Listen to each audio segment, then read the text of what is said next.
Let me ask you a simple question. How many of you want to be physically strong? Most hands would go up, right? We go to the gym, we do yoga, we jog, we eat healthy. But here's the funny thing. How many of us regularly exercise our mind? How many of us have a gym membership for the brain?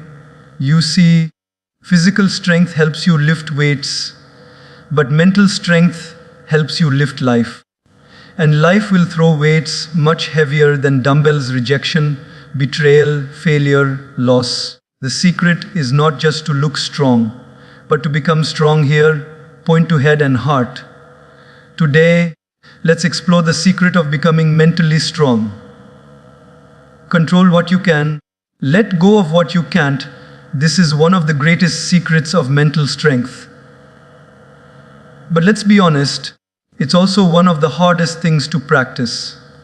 You see, most of the stress in our life doesn't come from the events themselves. It comes from our desperate attempt to control things that are not in our hands. Think about it. The weather is not in our control. The economy is not in our control. Other people's behavior, their words, their moods, not in our control. And yet, how much energy do we waste in trying to change those things? Imagine someone shouting at you in traffic.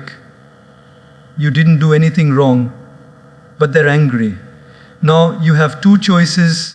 You can either spend the next few hours replaying that scene, getting upset, raising your blood pressure, or you can smile, move on, and save your peace of mind. Who loses when you try to control what you cannot? You do. Who wins when you let go? Again, you do. Mental strength is not about fighting everything. It's about choosing your battles wisely. When we learn to control what we can, our attitude, our effort, our responses, we step into true power. And when we let go of what we can't, other people's opinions, their approval, the outcome of every situation, we protect our peace. It's like holding a rope that's burning your hand. The harder you grip it, the more it hurts. But the moment you let it go, you're free. So many of us live life like a person trying to stop the waves of the ocean with our bare hands. Impossible, right? But if you can't stop the waves, you can learn to surf. Life's waves will come, sometimes small, sometimes huge. You can't control the ocean, but you can always control your surfboard. And that surfboard is your mind. Strength doesn't mean controlling everything.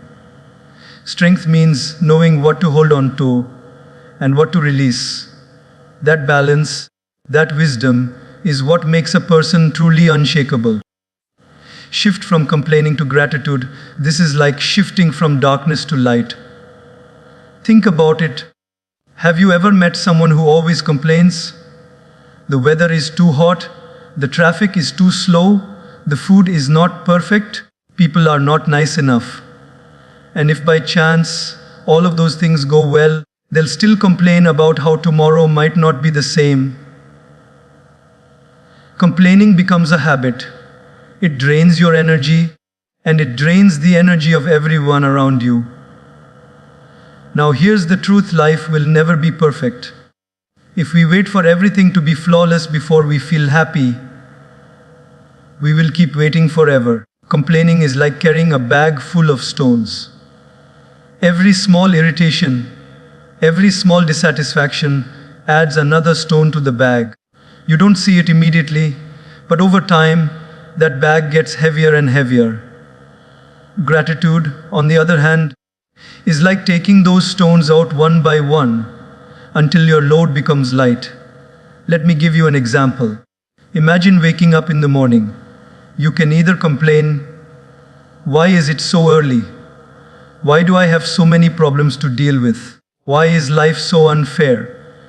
Or you can wake up and say, "Thank you that I'm alive today. Thank you that I have eyes to see the sunrise. Thank you that I have work to do, people to care for, challenges to grow from." Which of these two mindsets will make you mentally stronger? the one rooted in gratitude. Gratitude doesn't mean ignoring problems. It doesn't mean pretending life is perfect. It means choosing to see what is good even in the middle of the bad. A grateful heart says, yes, this storm is difficult, but thank God I have the strength to face it. Yes, I may have lost something, but I'm grateful for what remains. When you train your mind to notice blessings, your mind becomes resilient. Complaining magnifies suffering. Gratitude magnifies strength. And here's the beauty: gratitude is contagious.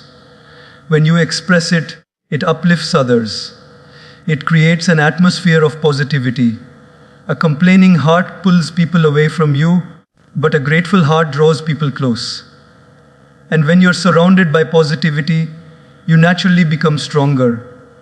So, the next time you're tempted to complain about your boss, your spouse, your parents, your friends, or even your life, pause. Ask yourself, is there at least one thing here I can be grateful for? The moment you find it, you'll feel the shift. Your mind becomes lighter. Your strength grows deeper. Mental strength is not just about resisting negativity.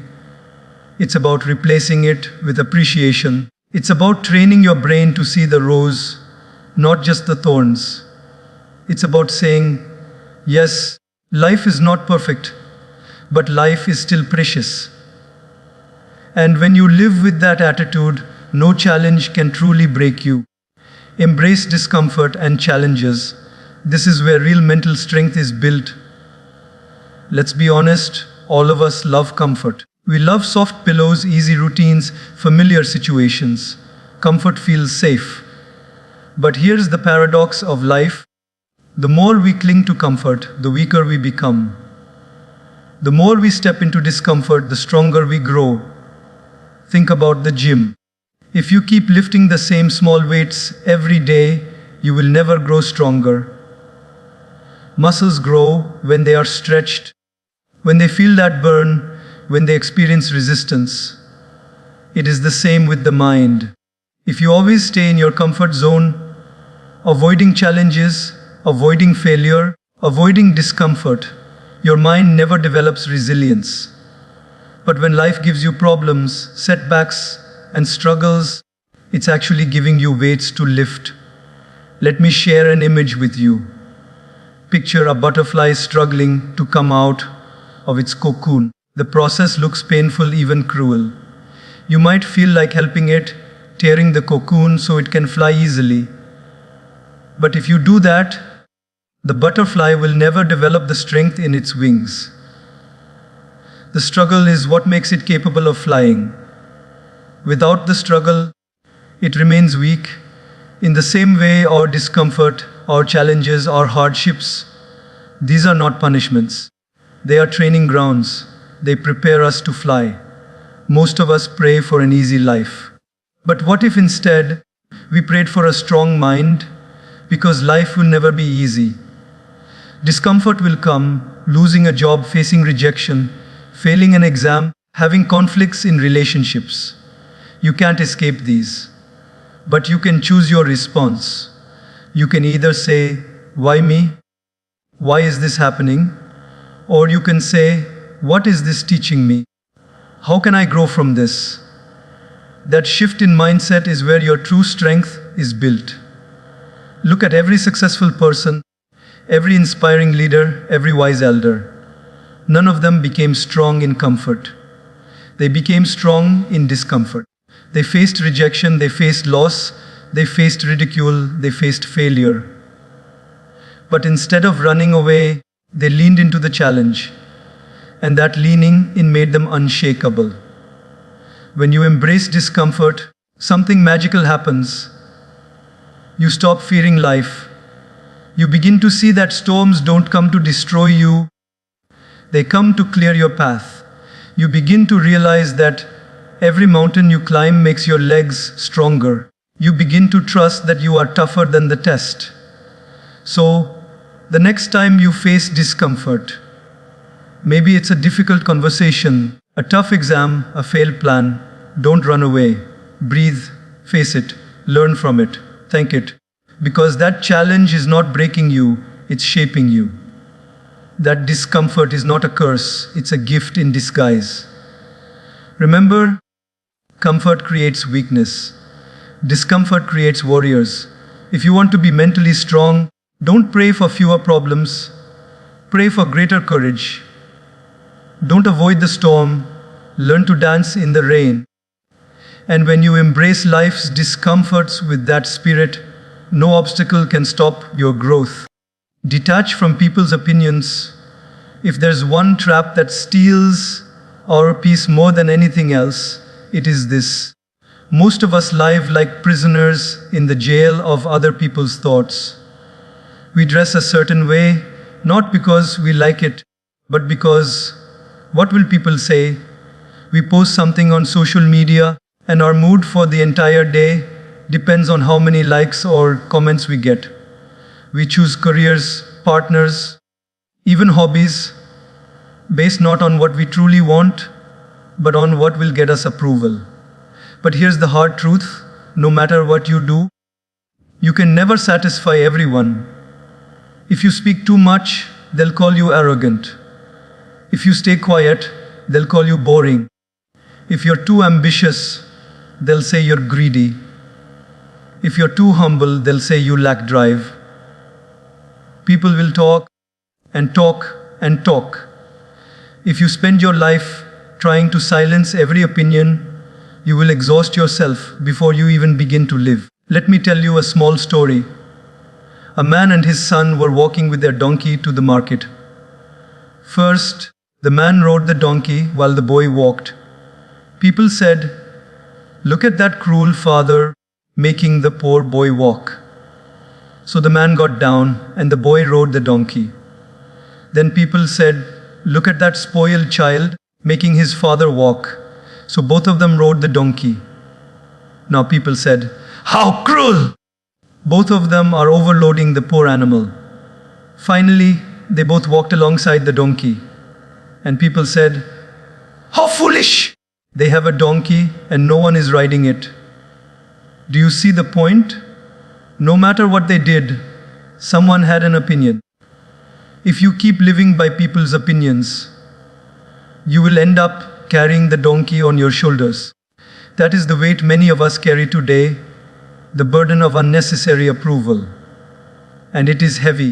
Mental strength is learning to detach from this weight.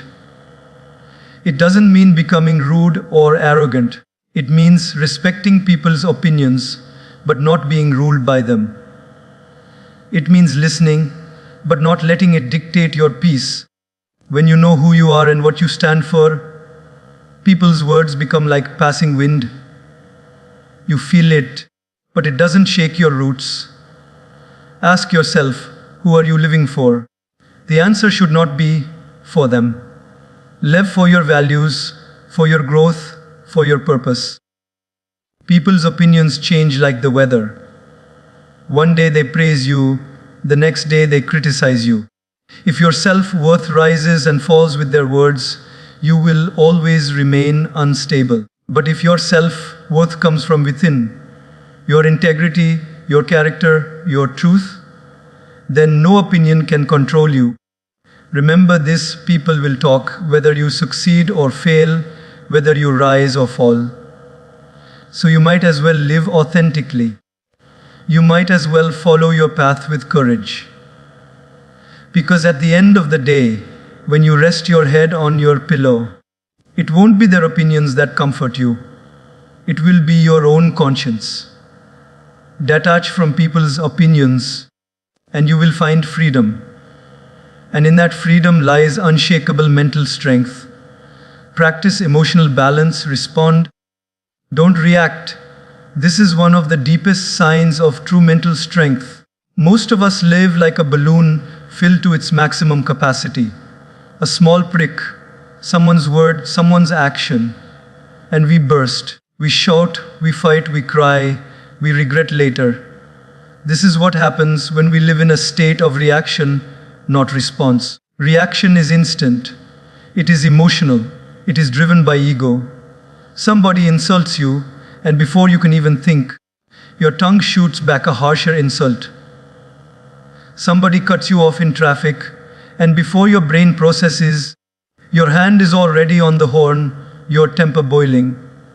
That's reaction. And the problem with reaction is that once it's out, you can't take it back. Words said in anger, actions done in rage, they leave scars that no apology can fully erase. Response, on the other hand, is conscious. It comes from wisdom, not impulse. Somebody insults you. You pause, you breathe, you assess, is it even worth replying? You may choose silence, or you may choose a calm but firm answer. Either way, you stay in control. Somebody cuts you off in traffic. You take a breath, realize honking won't fix it, and carry on with peace intact.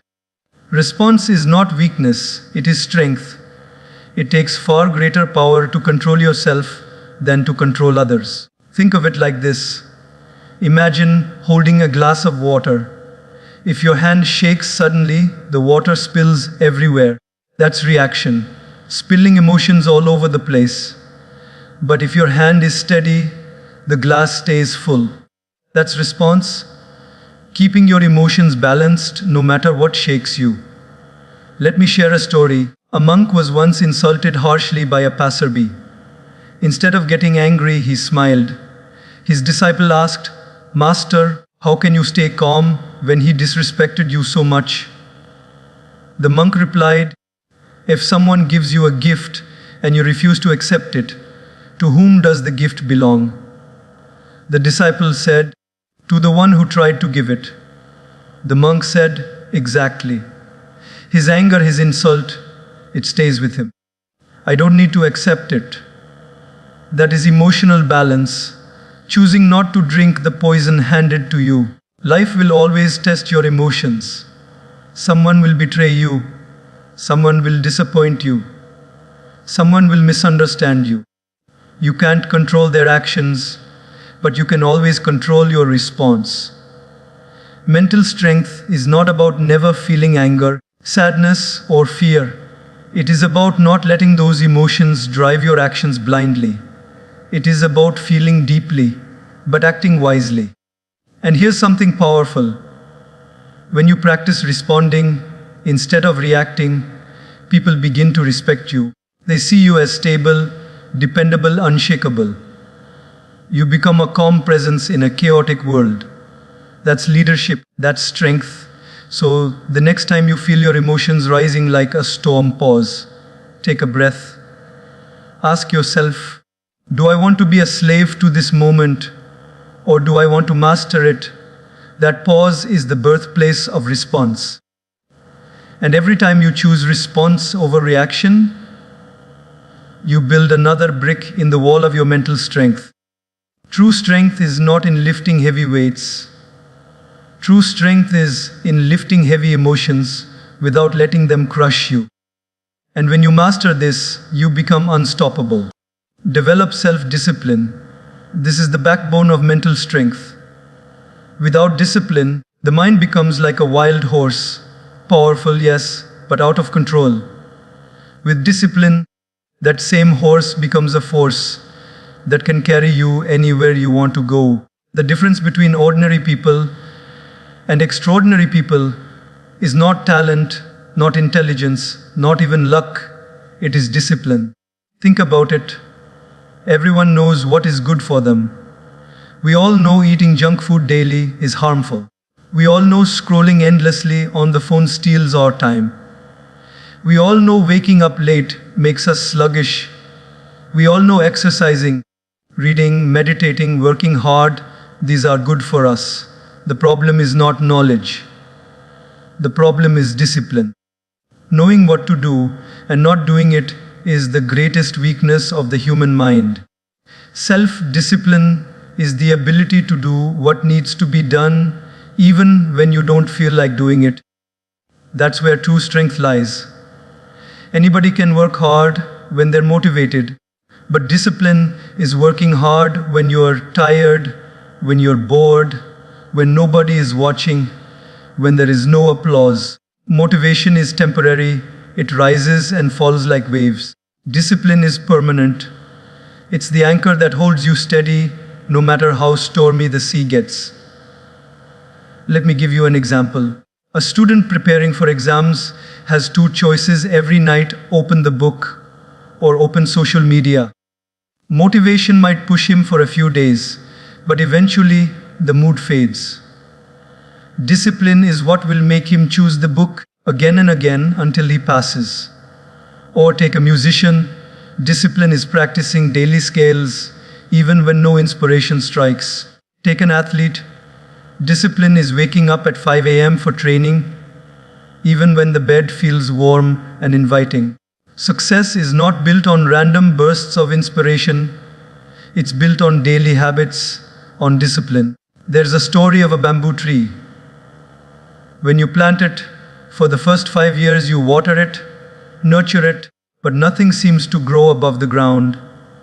People may laugh at you, saying, "Why are you wasting your time?" But in the 6th year, suddenly, the bamboo shoots up, sometimes 60 feet in just 6 weeks. Did it grow in 6 weeks? No, it was growing invisibly all those years, developing its root system deep underground. That is what discipline looks like. You may not see results immediately. You may not get applause for your consistency, but silently, beneath the surface, you are building strong roots. And one day, the results will explode. But here's the key: discipline is not punishment. Discipline is freedom. A person without discipline is a slave to their impulses: hungry, eat; lazy, sleep; angry, shout; distracted, scroll. But a person with discipline is free. They choose their actions. They control their impulses. They live by design, not by default. That freedom gives peace, confidence, and power. So, how do you build discipline? Start small. Don't promise yourself you'll run a marathon tomorrow. Start with 10 minutes of walking every day. Don't promise you'll meditate for an hour. Start with 5 minutes. Don't say you'll read a book in a day. Read 5 pages. Consistency is more important than intensity. Small daily acts of discipline, repeated over time, create massive transformation. And here's the beauty: discipline in one area of life spills into others. If you discipline your body, your mind becomes sharper. If you discipline your time, your relationships improve. If you discipline your emotions, your decisions get wiser. Discipline is like a muscle. The more you use it, the stronger it becomes. Remember, talent may open the first door, but discipline is what keeps you inside the room. Motivation may spark the fire, but discipline is what keeps it burning through the night. Without discipline, you will always be at the mercy of moods. With discipline, you will rise above moods and create a life of strength, stability, and success. True mental strength is not in doing what feels good. It's in doing what is good, again and again, until it becomes part of who you are. Turn setbacks into lessons. This is one of the greatest secrets of mental strength. Because let's be honest, life will never move in a straight line. We all dream of smooth success, a clear path, a climb without falls. But reality is full of stumbles, rejections, failures, disappointments. And here's the truth: nobody in history ever became great without facing setbacks. The difference is simple. Weak minds see setbacks as the end. Strong minds see setbacks as the beginning of something new. Imagine a child learning how to walk. What happens? He takes a step, falls, cries, then tries again. He falls 10 times, maybe 20 times. But not once does he say, "Maybe walking isn't for me." He just keeps trying until one day he walks. And once he does, nobody remembers how many times he fell. We cheer for the success, forgetting the failures that built it. If a child can accept falling as part of learning, why do we, as adults, think failure is final? There's a story about Thomas Edison. When asked about the thousands of times he failed before inventing the light bulb. He replied, I didn't fail. I just found 10,000 ways that won't work. That's the mindset of mental strength. He didn't see setbacks as dead ends. He saw them as lessons, as experiments, as stepping stones. And because of that attitude, he gave light to the entire world. The truth is, every setback carries a lesson wrapped inside it. Fail an exam. The lesson is not, I am dumb. The lesson might be, I need a better method of studying. Lose a job. The lesson is not, I'm worthless. The lesson might be, I need to grow, to adapt, to explore new opportunities, face heartbreak. The lesson is not, love doesn't exist. The lesson might be, I must value myself more and choose wisely next time. Strong people don't ask, why me? They ask, what can I learn from this? Think of a bow and arrow. When the bow pulls the arrow backward, it feels like a setback, like going in the wrong direction. But the purpose of pulling back is to launch the arrow forward with greater force.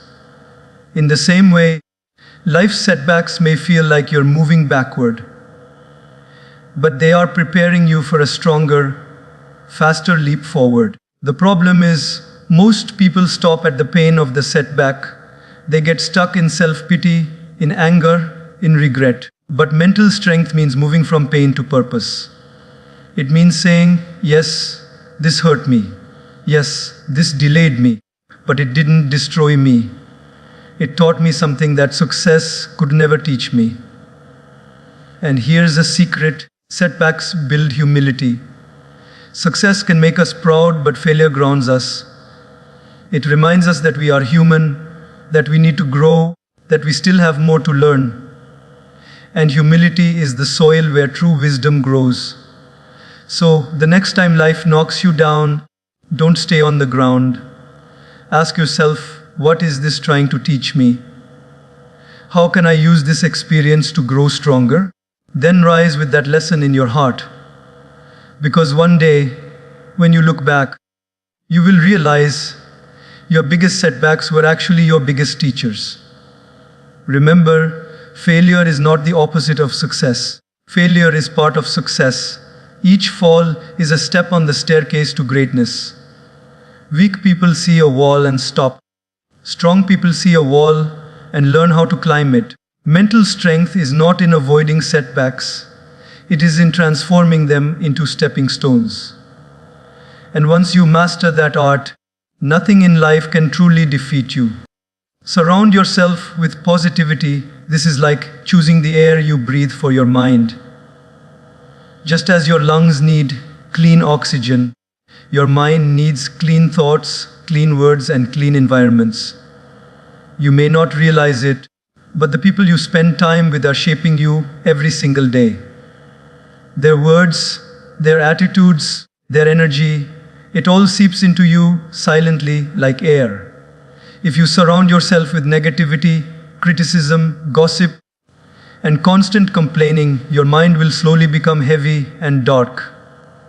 But if you surround yourself with encouragement, kindness, and inspiration, your mind will naturally grow lighter and stronger. There's a simple saying, show me your friends, and I'll show you your future. Why? Because who you walk with determines where you end up. If you walk with people who always doubt, always fear, always drag you down, you will start carrying their weight. But if you walk with people who dream big, who see opportunities in problems, who lift you up when you fall, you will rise higher than you imagined. Let me give you an example. Imagine a garden. If you plant roses, but around them you allow weeds to grow wild, very soon the weeds will choke the roses. But if you carefully plant flowers and water them, the whole garden flourishes. Your mind is that garden. The people you allow close to you are the plants. Some will help you grow, some will choke your growth. Choose wisely. Think about it. When you are around someone who constantly criticizes, complains, and talks negatively about others, how do you feel after the conversation? Drained, right? It's as if they transferred their heaviness onto you. Now think about being with someone who encourages you, who makes you laugh, who reminds you of your potential. You walk away energized, motivated, lighter. That's the power of the company you keep. There's a story of a crow and a swan. The crow once thought, "The swan must be the happiest bird in the world because she is so white and beautiful." He went and asked the swan. The swan said, "No, I used to think I was the happiest bird, but then I saw the parrot with two colors and I thought he must be happier." The parrot thought the peacock must be the happiest. The peacock, living in the zoo, said, "I am admired by people, but I am trapped here. The only bird I see free and not trapped is the crow." The crow realized he had been free all along. What's the point? The company you keep influences how you see yourself. If you spend time comparing, complaining, competing, you will always feel less. But if you spend time with those who encourage gratitude, growth, and freedom, you will feel rich no matter your situation. Surrounding yourself with positivity doesn't mean avoiding every person who is struggling or negative. No. It means setting boundaries. It means not letting their storm destroy your inner calm.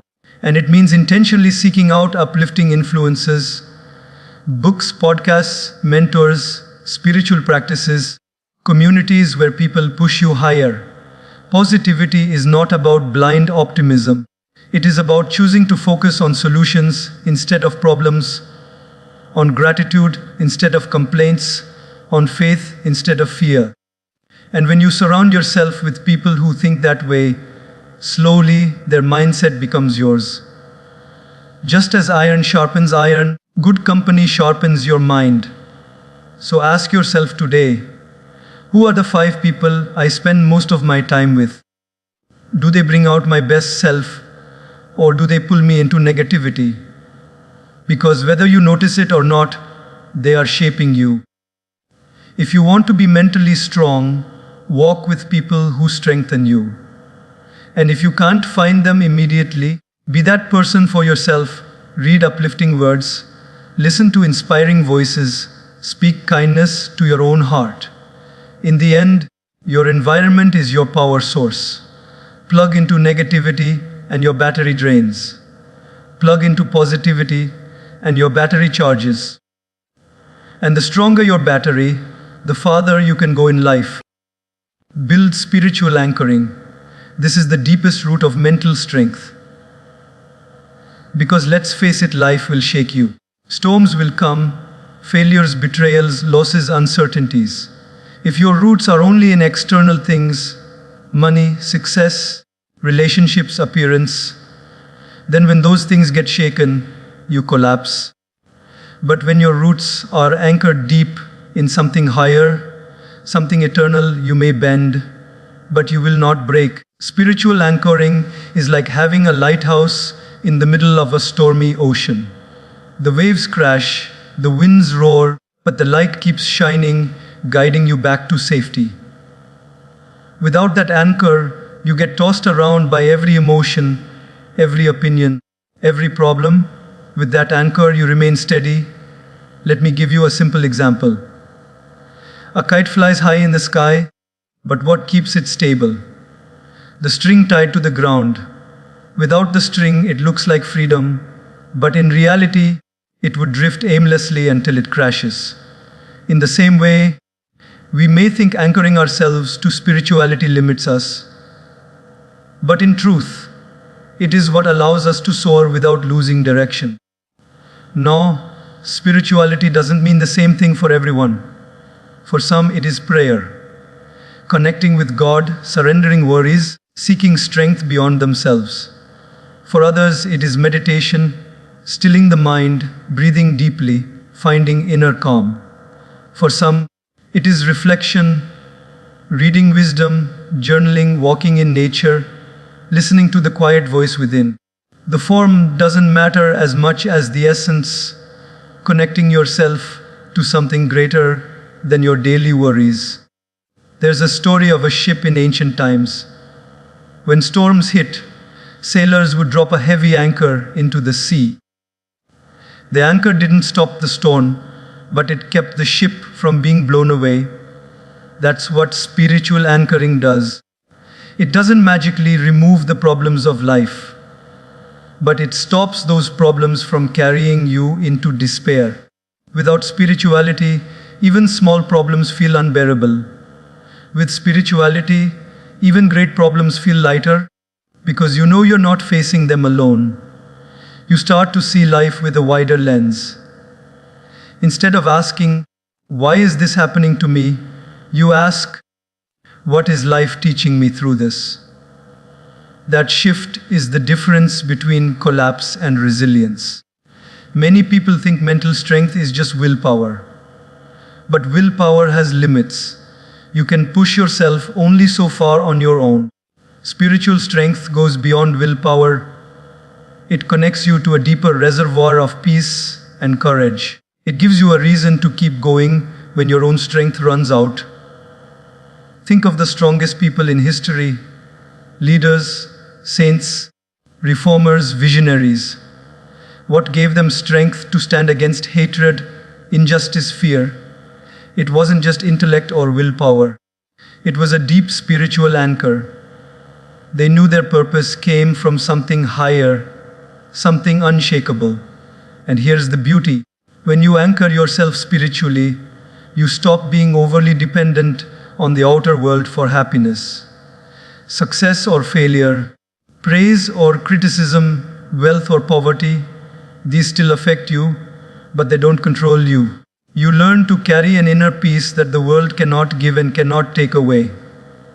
So ask yourself, what is my anchor? When storms hit, where do I turn? Do I have a practice that grounds me every day? Even 5 minutes of prayer, 5 minutes of meditation, 5 minutes of reflection can recenter your entire mind. Just as you charge your phone daily, you must charge your soul daily. Because without that charge, you run out of power. Remember this: outer strength comes from exercise, but inner strength comes from anchoring. If you want to be mentally strong, don't just train your body and mind, train your spirit. Because when the spirit is anchored, no storm can sink you.